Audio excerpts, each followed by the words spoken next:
Hey, Chicago, it's Nick from DIBS. And today's episode is with Todd Stashwick.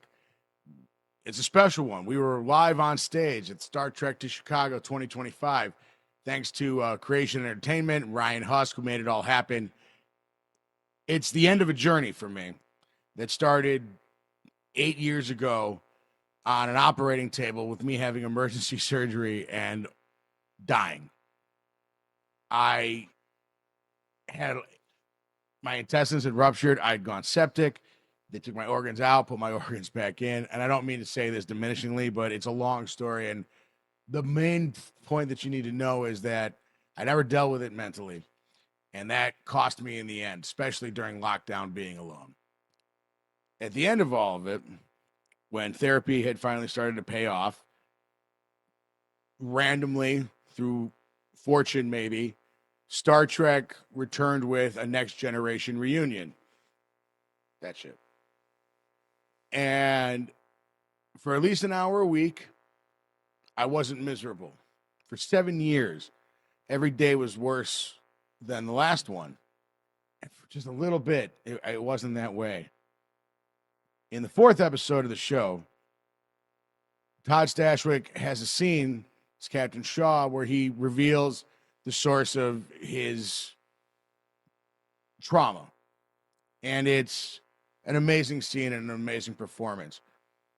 At the time that I saw it, I had not had a podcast in 10 years.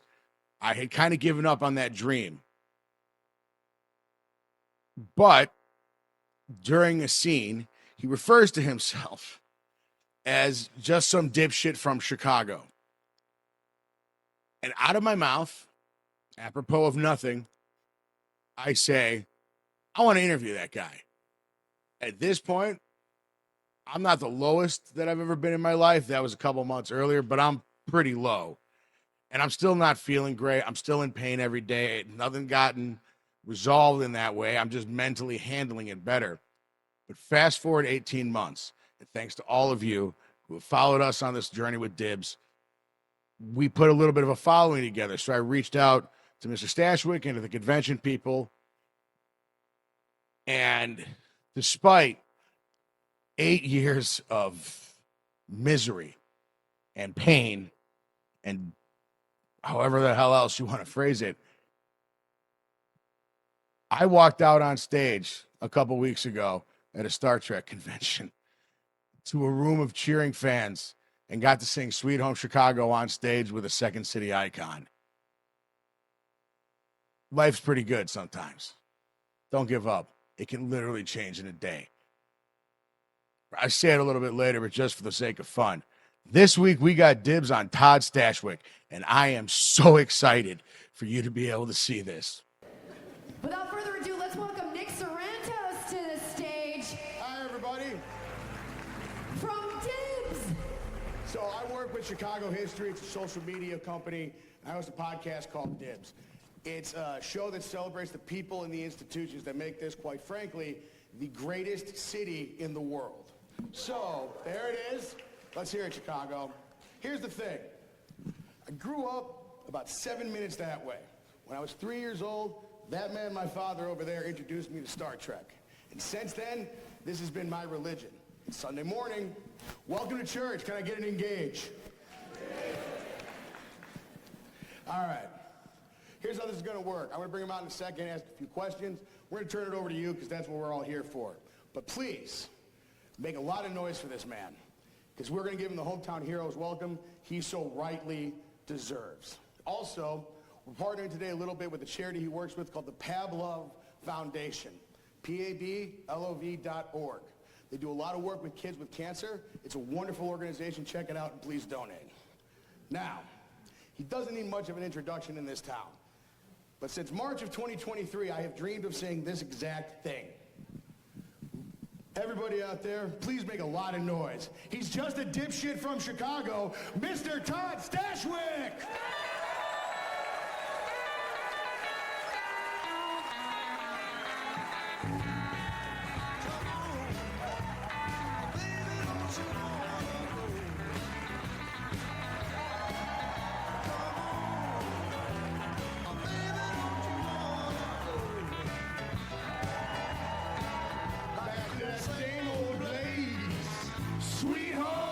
Chicago. Hi, fam. Come on. There it is. For those of you who don't know, Right? come on. He took people on a pilgrimage down River Road here through the McDonald's parking lot across the angry seas of asphalt twice to have pizza this weekend. How you feeling, man? Full. Aha. I am full. So, Yeah. I suppose I should start with this. Hometown Heroes Welcome. How'd that feel? What was the question? Hometown Heroes Welcome. How's that feel? That is an exaggeration, but I will take it. Not at all. Everybody has been so kind. I always love coming back to my hometown, and everybody is so kind. And Terry Metalis wove the fact that Shaw is from Chicago into the script because of this dipshit. So it is always it's kind of it makes Chicago Trek conventions that much more special. So and that's because of y'all. So thank you so much. We brought up Terry Metalis, and I think everybody here knows that you're getting ready to be part of the cinematic masterpiece that is the Marvel Universe. Yes. But I figure we should get this out of the way. What can you tell us about Vision Quest? Nothing. What can you tell us about Star Trek Legacy? Nothing. What is the average flight speed of a bird and swallow? I don't know. The question I want to ask you about Terry is this. Luckily, to get ready for this, I deep dove all of his work. Fantastic experience. I recommend everybody do it. I'm so sorry.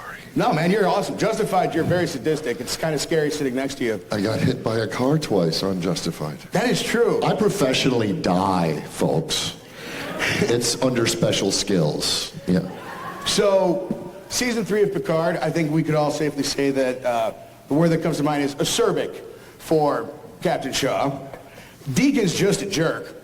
Wow. He's redeemed. Well, he's a pussycat. A sociopathic pussycat. Fun thing, if you're getting ready to interview somebody, it's not stalking, it's research. He has written you several times now as a jerk, and I've read the character description of Paladin, and he doesn't seem to be also the nicest guy. He's a delight. So, for those of you who don't know what he's talking about, Terry Metalis, who was the showrunner of 12 Monkeys, also then was the showrunner of season 3 of Picard, and he created the role of Shaw for me, which is super humbling. When he called me and said, hey, do you want to be, I'm writing a Starfleet captain for you, I said, I can't wait to get to see who plays it, because I know how Los Angeles works, that when roles are created for you, the studio goes, yeah, but we were thinking Pedro Pascal. And so it's like, oh great, look, it's Jeffrey Dean Morgan playing my part.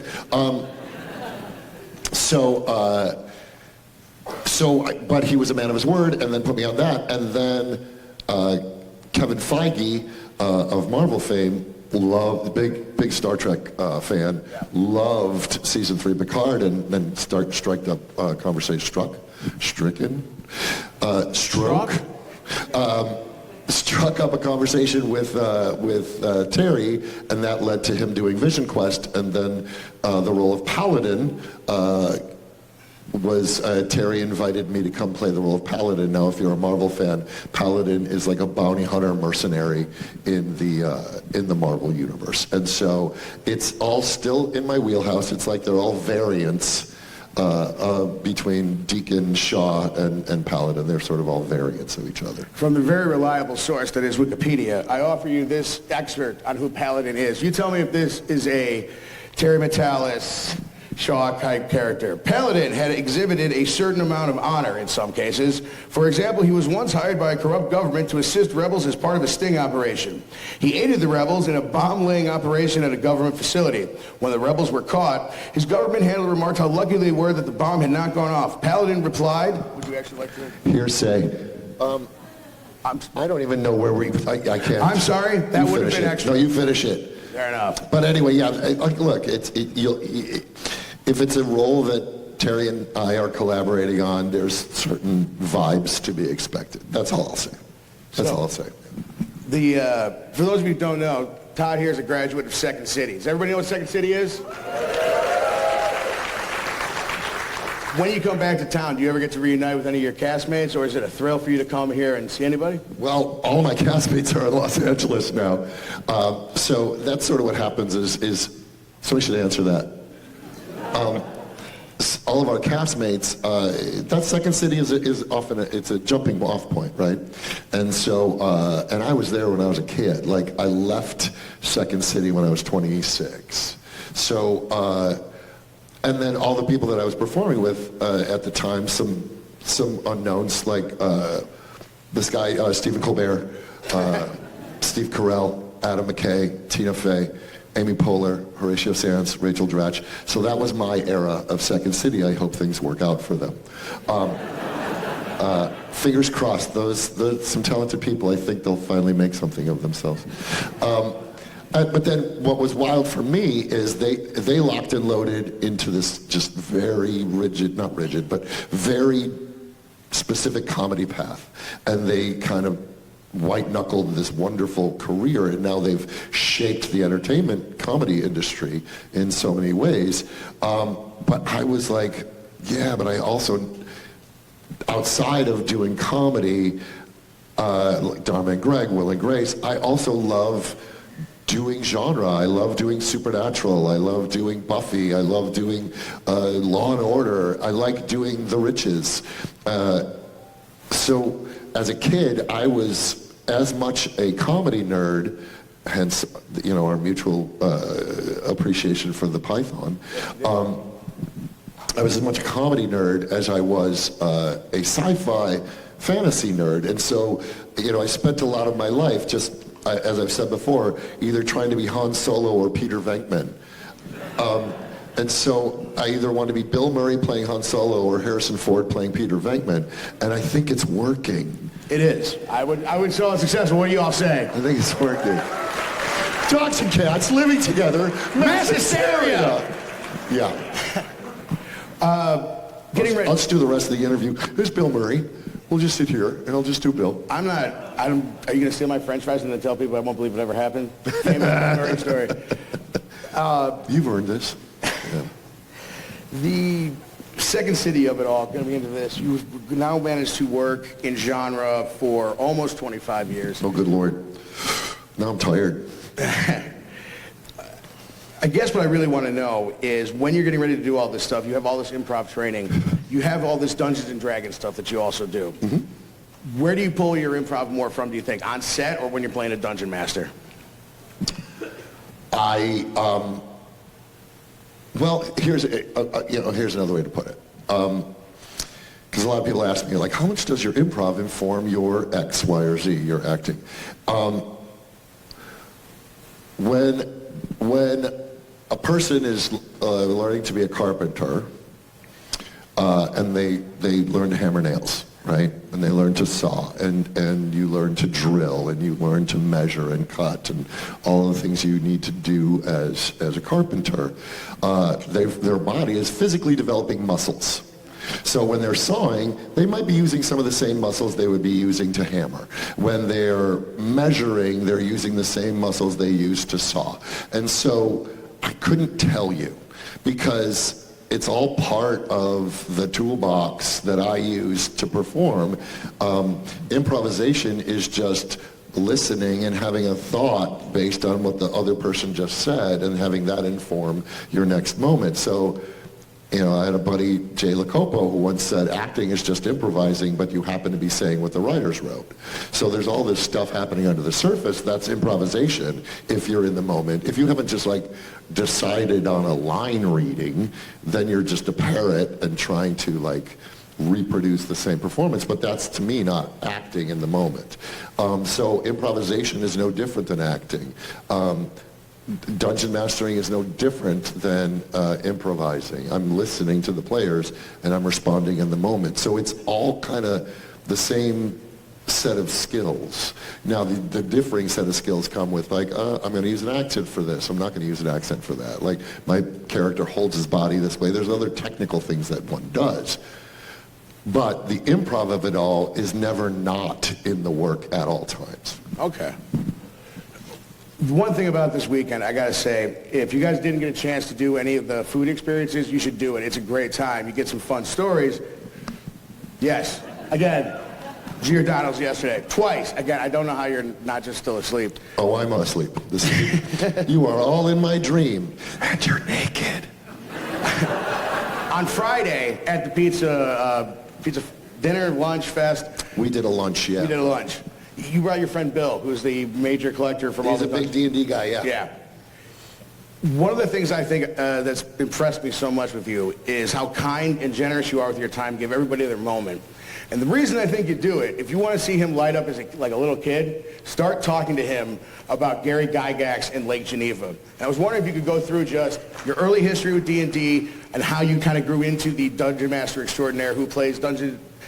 I had my friend, by the way, that you met, explain 3.5 and 5 for 45 minutes. I have no idea, but please. Didn't help, didn't help. No, not at all. So how many people here play Dungeons & Dragons? How many don't? So it's a little 50-50, right? I mean, often you throw a rock at a Trek convention, you're going to hit a D&D player. I'm going to start throwing rocks at a D&D. But they're 20-sided. They're 20-sided rocks. So I was a kid playing. So my introduction, I've told this story, but so I started playing D&D in 1979. So when you watch Stranger Things, it's a documentary. Demogorgons included. And so my older cool cousin, Tori, may he rest in peace, he was that goatee having shag hair. I told this story yesterday, but shag hair, played guitar, Puff the Magic Dragon. He was like 6 or 7 years older than me, maybe 10. We were in his garden level apartment when I was a kid, and he takes out this box that had a dragon on the cover and the back of all these fighters. It was the Holmes or the Moldvay set. It was a Moldvay set, and he takes it out. And the year before, my cousin and I were just in love with the Rankin and Bass Hobbit, and so he takes this out. Greatest adventure is what lies ahead. And so he takes out these character sheets, and he takes out these dice, and he takes out these pencils, and he takes out this monster manual with all these amazing drawings in it. And we're like, what's that? And he's like,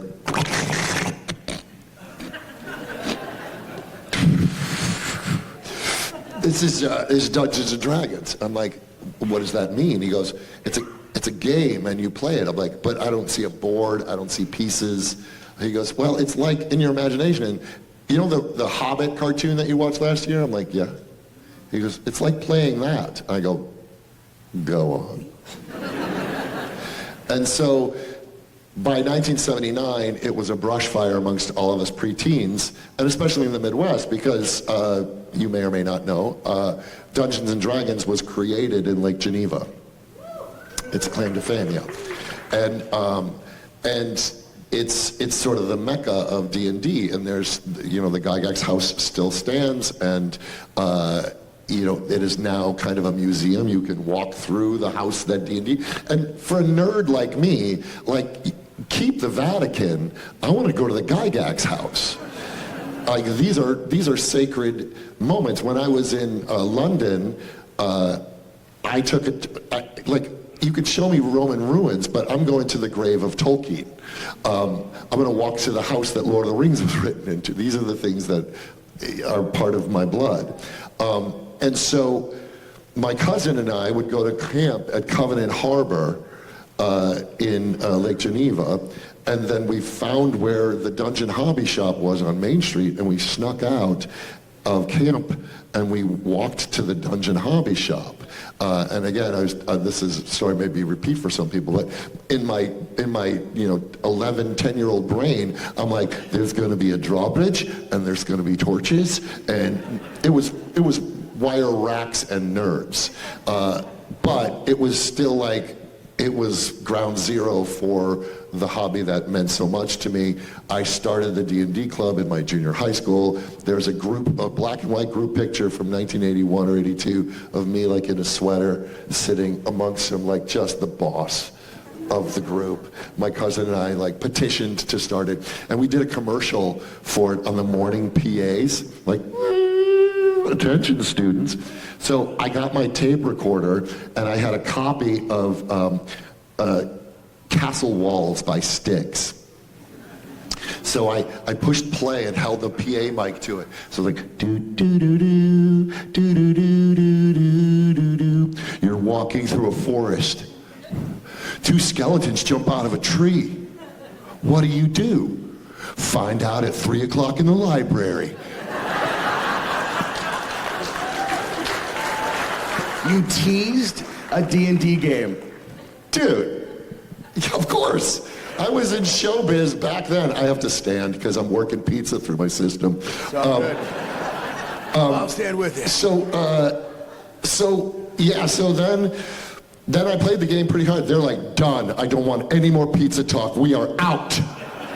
This guy's brought up pizza like 5 times. Enough.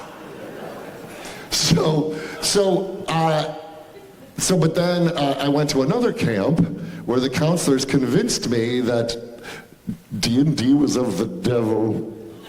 And that obviously discouraged you. You put it away and respected your elders and never played it again. I did not play it again for 35 years. Is that real? I didn't look back. I got into acting. I got into a ton of other things, and I just stopped thinking about D&D. I would have sworn, honestly, that is shocking to me. I would have sworn watching you do all this that you've been doing this the whole time. You had that big of a gap, huh? I have been doing it in my heart. I just didn't even look back. Like, I didn't think about Dungeons & Dragons. I had so many other nerdy things that kept me busy. I'm a big comic book guy, video games.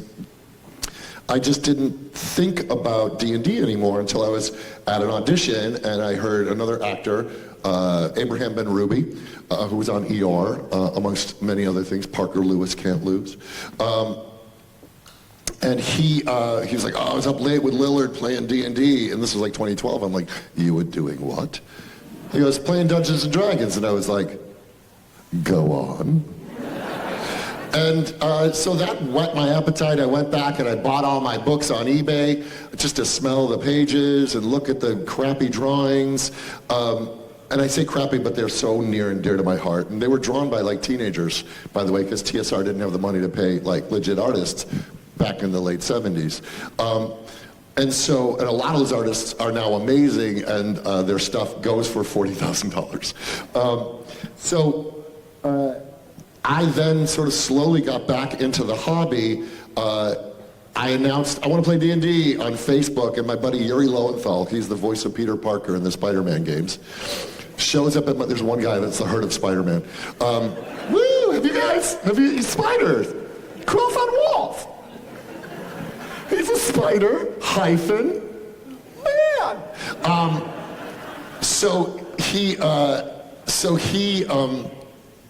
So we were like, okay, we're gonna play D&D. Like, yeah. And then I booked 12 Monkeys and left town for 3 years. So the guy that was my trainer for season 3 of, I thought we were gonna talk about Star Trek.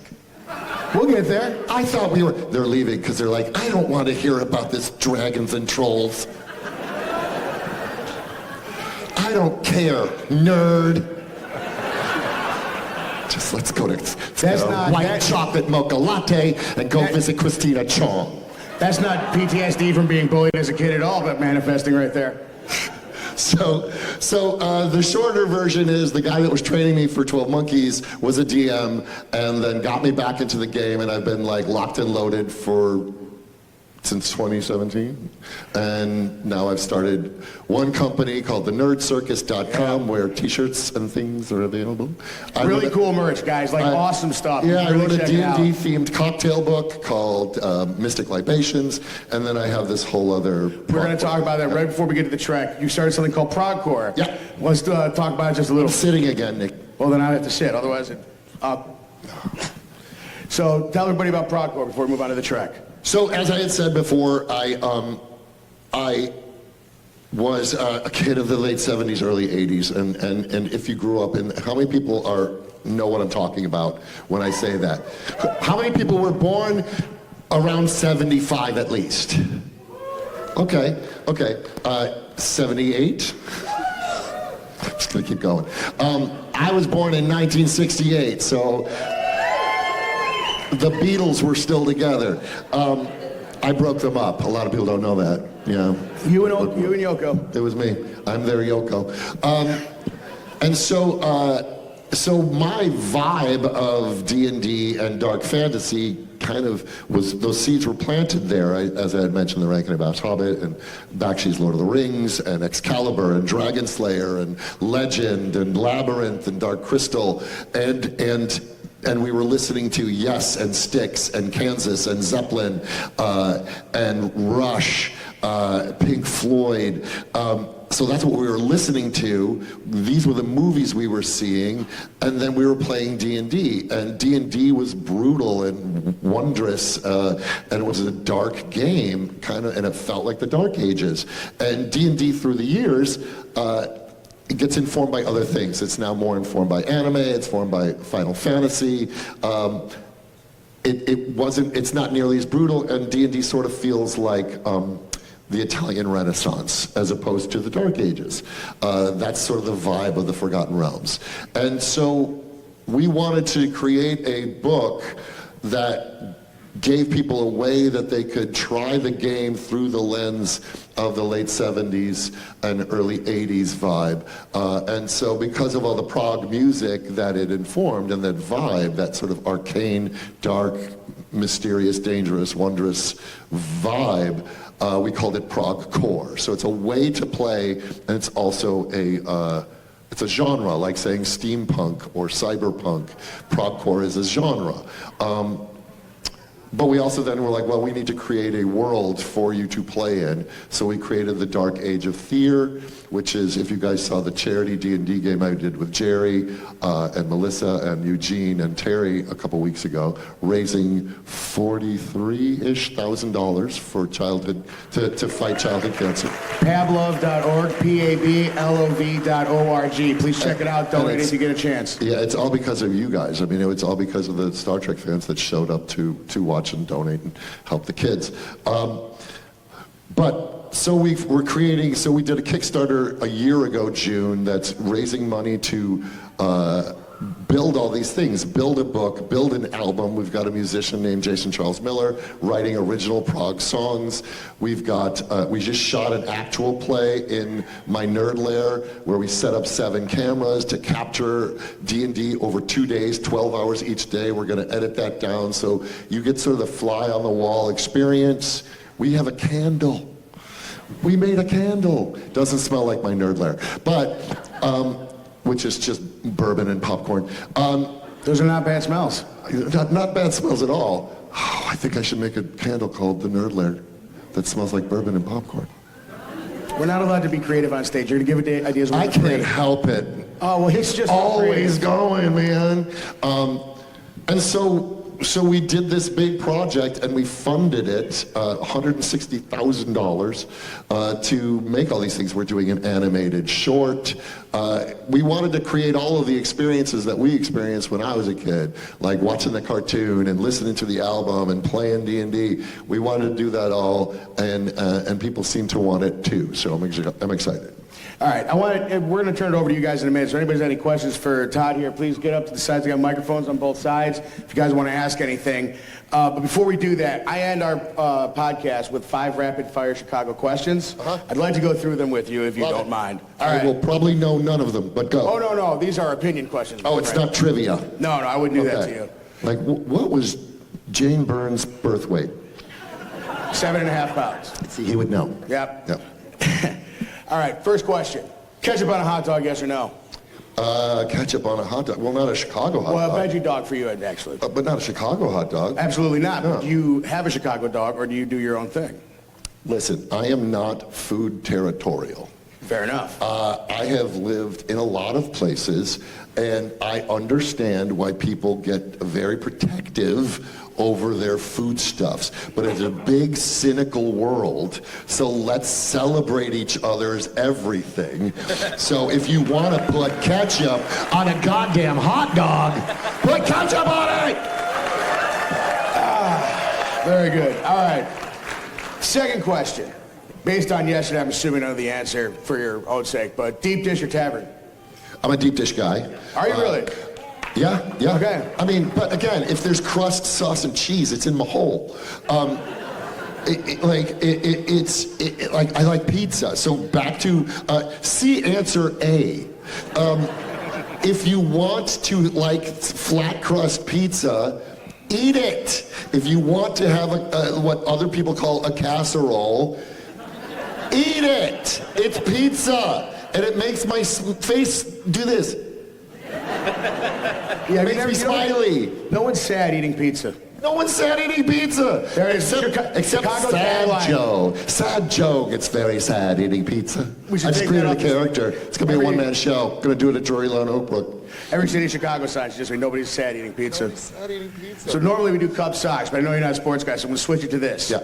Dungeon Master or character you're playing as? I like to DM more than I like to play as a character, but I do love to play as a character. But I like the Dungeon Master because I get to do kind of everything, and I get to play the game even before everybody gets to the table, because I get to dig in and write some lore and do some research and drop my maps and do my dungeon Dwarven Forge setups in my nerd lair. So I prefer dungeon mastering, but I will never, pass up the opportunity to roll some dice. What's your favorite neighborhood of the city of Chicago? Favorite neighborhood? Probably Wrigleyville, because that's where I spent the most time. Yeah, I used to live at Cornelia and Sheffield. So when you sort of split off from Clark Street, and then you take that first right onto Sheffield, and there's the train tracks, and then there's an apartment building right next to the train tracks. That's where I lived. Yeah. A vibrating apartment. What? A vibrating apartment. Okay. All right, the last question before we turn it over to everybody else. Why do you love Chicago? What's my blood, man? It's from my blood. I talk about this when I talk about going to GaryCon. The minute, and I'm going to admit, my blood has thinned, and I mean that physically, because you live in the valley, it's 115 degrees. Your blood thins out over the years because we are remarkable machines that adapt.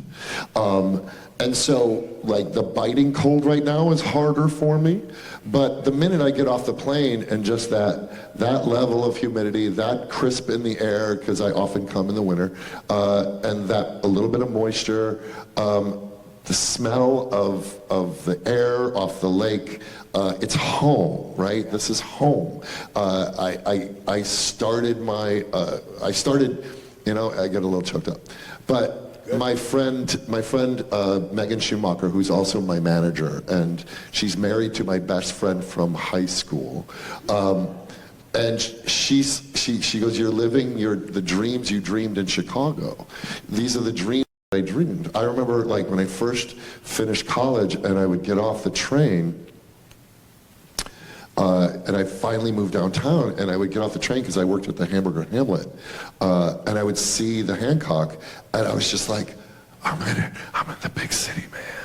I'm in the big city. And look, I've had my heart broken here. I've had dreams realized and dashed. I made basement theater at Cafe Voltaire. I used to go to Chicago Comics to buy my Batman comics. This is the city so the fires of what I am that keep the engine going. The pilot light says made in Chicago. For what it's worth, you said that about dreams. This has been a dream for me, man. Thank you so much for doing this with me.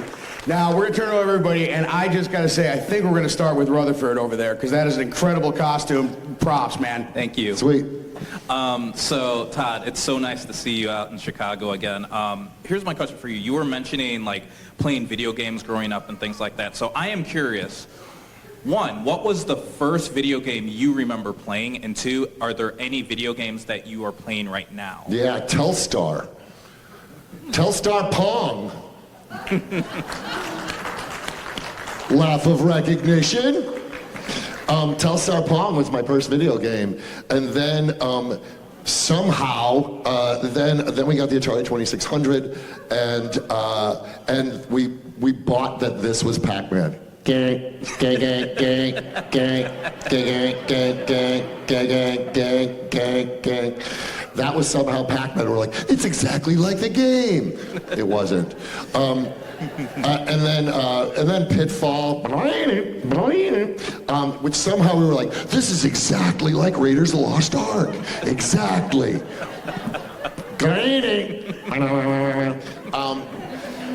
So yeah, and then you're gonna get a shovel to get those. I do have an ET. And then Adventure. Nice. Somehow, a cursor with an arrow killing a duck was like, this is exactly like Lord of the Rings. Did you find the Easter egg? Of course I found the Easter egg. Please. Actually, the question is, how long did you spend looking for the Easter egg? Well, time is relative. There it is. But now I think I just started playing, just trying out the new Outlaws game for Star Wars. Just trying that out. Played a little bit of that. Little Nightmares 3. Yeah, it's all over the map, my tastes in video games. But yeah, I still play. I'm writing on a video game. I co-write on a video game called Marvel 1943 Rise of Hydra. It's a Black Panther Captain America game. You can see the trailer for that if you Google. Have you heard of Google? Yeah, it's like an encyclopedia. No, it's not. But yeah, so there you go. Thank you. Yeah, thank you. We'll go over here. Thanks for being here. You're welcome. I grew up on a steady diet of Dungeons and Dragons and the Next Generation, and as a fellow fan, I used to imagine myself being the captain or a bridge character. I know I've heard you talk before. I've heard you say that you used to do that. How does it finally feel as a fan and a nerd and a fellow nerd to come full circle and be a captain on Star Trek? Well, some of you may have heard this. So my first action figures were Kirk, Spock, and McCoy in 1974. They were the Mego action figures, and they had real clothes. And then somehow we were convinced that the Star Wars action figures were just as good. But Mego is the top of the line. So I've been pretending to be a Starfleet captain since I was 6. So what I say is, if you had told 6-year-old Todd that someday he'd be a Starfleet captain, he would go, yeah, that tracks. What do you think we're doing? Shut up, go to work. It's funny because all of that stuff, all of the D&D, all of the Star Trek, all of the Star Wars, all of the comic books are the reason I do this. I just kept going. Nobody told me I had to stop. So I just kept going, because I was so moved watching Han Solo, shut him up or shut him down. I was so moved by that as an 8-year-old at the Eden Cinema, seeing Star Wars. I was so moved by that, and then through the years that it was going into acting was just a natural progression, because I wanted to give to people that sense of escape, that sense of joy, that sense of delight, that sense of release that I received from playing D&D, from playing action figures. I wanted to give that to the world, and it beat a real job. What's your name, man? Jake. Jake, thanks so much. Thank you, buddy. Let's go over here. Hey Todd, I'm Greg, and just seeing everybody here makes me think about you, because you are a fan star. You connect with us, your passion, your spirit comes through, and I just love getting to hear and see you every time because of how much you care and really connect with us. Do you all agree? I mean, look at how many people are here. It is huge, Todd. You're amazing. So my question for you, we've been talking about cuisine. I love this. So if you could host dinner with anybody from all of Star Trek, with the leftovers, what would you wrap the aluminum foil to look like? That is awesome and beautifully specific.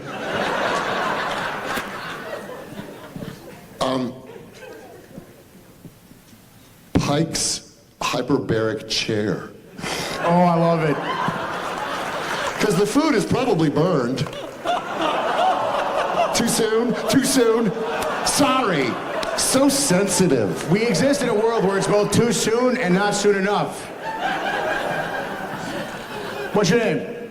Hi, my name is Kelly. Hi, Kelly. I'm a community organizer in Chicago, and as folks may know, our city has been going through it in the past couple of months. We had over 3,000 of our neighbors across Chicagoland abducted by ICE and other federal agents. And so I just wanted to know, since this has been a real Chicago-focused conversation, if y'all have any words or shout-outs for the Chicagoans who have been out in the streets defending our neighbors and throwing down to protect our communities from this onslaught.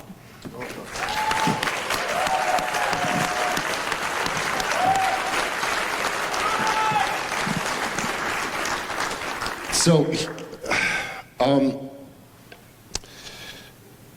I am a fortunate man. I'm a fortunate man.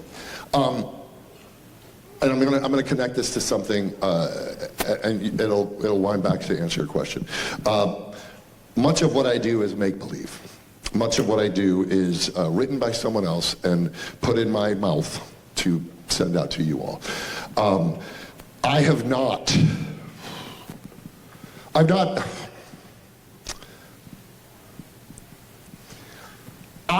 experienced the horrors of being a man with PTSD.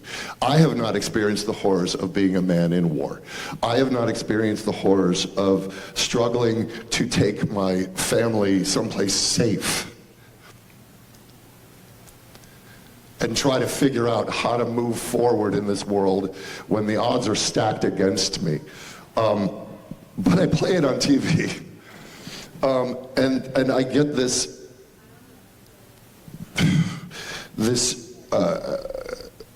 reciprocal moments where people come up to me and they say, thank you, you did so much for people with PTSD and stuff. I'm like, I'm so humbled by the struggles that other people go through to keep us safe. Those veterans out there that have been in many wars and whatnot and protect our Constitution to keep us safe.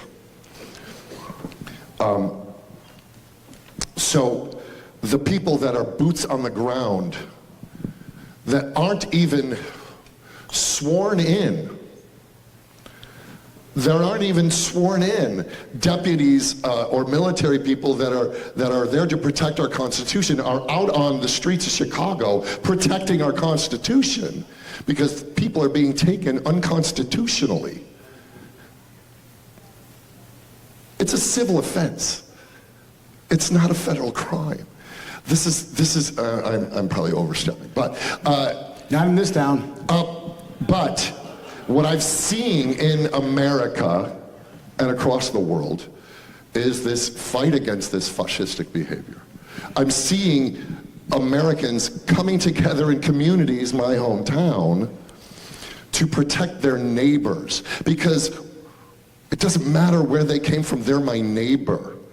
Their children need food, and my children need food, and we all bleed the same blood. So the land of your origin, we are a nation of immigrants. Immigrants gets this job done. Let's make the path to citizenship easier. Instead of rounding people up, let's swear people in. So thank you, Chicago, for fighting the good fight. And it is bringing out the best of us. The worst of us is bringing out the best of us. So thank you, I guess, is my windy answer to your question. For the record, Kelly here has been out in Broadview on the front lines fighting this fight. So everybody could please give her and everyone like her a round of applause. She's also the one who gave me this shirt. She's been giving it out all weekend. Trekkies against fascism. I can't think of a better slogan to end this thing on. I apologize, we're running out of time, so we're not going to be able to Let's take one more. Let's take one more. Come on. Wow. Thank you, Kelly. Wow, I gotta follow that. All right, this one's I can't. easy. As a dungeon master, Briefs. what? Oh, boxers, actually. Go on. As a DM trademark, what is your favorite house rule? My favorite house rule, Favorite house rule? Inspiration. And I didn't come up with this house rule, but my buddy did. The players award each other inspiration, kind of like Kelly. So if you see your player, a fellow player doing something, it's not just up to the dungeon master. The players can award inspiration. We take care of each other. So that's a lovely way to. I was going to say, it perfectly wraps that whole thing up. All right. We got to get off stage, make room, because, you know, God himself, William Shatner, is here. Are you all excited to see Bill Shatner today? Let's give it up for Mr.